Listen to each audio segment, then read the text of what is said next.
राहणार अंजूर, तालुका मोहोळ, जिल्हा सोलापूर. मी आणि माझ्या मुलाची जयवंत महादेव होते आमची जी लढाई होती विरोधात आम्ही उतरलेला आहे.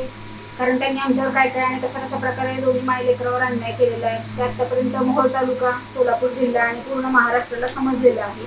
त्यांच्या संदर्भात प्रत्येक प्रशासन अधिकाऱ्यांकडे गेले, मंत्रालयापर्यंत गेले, मानवी हक्क आयोग, पोलीस प्राधिकरण सर्व ठिकाणी जाऊन प्रत्येक ठिकाणी गेले तर कुठेही काय प्रतिसाद भेटला नाही. म्हणून मी शेवटी उपोषणाला बसण्याचा निर्णय घेतला.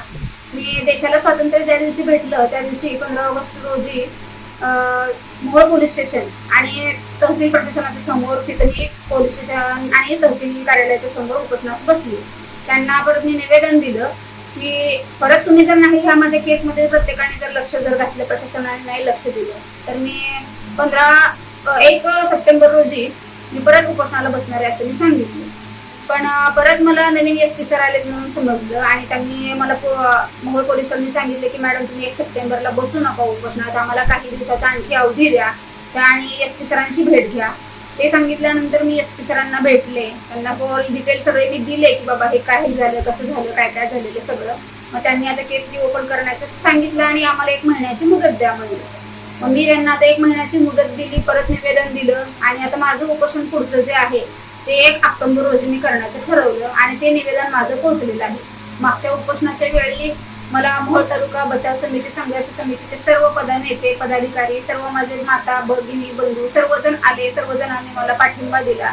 माझं आता आज असं मागणं आहे की आज एक बहीण तुमच्या सर्वांच्या समोर आमच्यासाठी प्रत्येक जण लढ्यामध्ये आमचे व्हिडिओ व्हायरल झालेले आहेत, आमच्या मुलाखती घेतल्या, त्यावेळेस प्रत्येकाने कमेंटद्वारे माझ्या मागे अख्खा महाराष्ट्र आहे असं सर्वांनी मला तुम्ही कमेंट केल्यात आणि सर्वजण सोबत येतो म्हणतात, त्याबद्दल धन्यवाद. आता माझं इतकं तुम्हाला फक्त प्रत्येक माता भगिनींना माझं म्हणणं आहे की अशाच तुमच्या बहिणीला प्रत्येकांच्या सहकार्याची गरज आहे की आपण पांढरपेशी समाजातील की बाबा राजकारणी कसं प्रशासनाला त्यांनी त्यांच्या ह्याच्याद्वारे त्यांनी राबवून घेतलेलं आहे की माझे सर्व पुरावे नष्ट केलेले आहेत.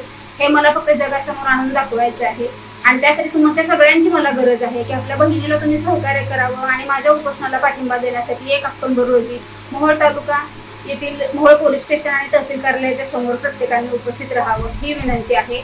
आणि परवा दिवशी मला वाटतं 22 सप्टेंबर रोजी आपल्या महाराष्ट्र राज्याचे लाडके उपमुख्यमंत्री अजितदादा पवार यांचं मोहोळ येथे आगमन होणार आहे.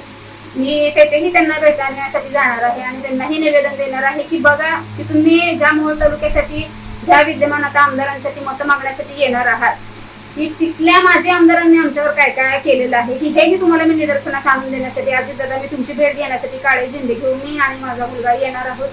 याचीही तुम्ही प्रत्येक प्रशासकाने आम्हाला सपोर्ट करावा आणि पोलिसांनी आम्हाला प्रोटेक्शन द्यावं ही माझी विनंती.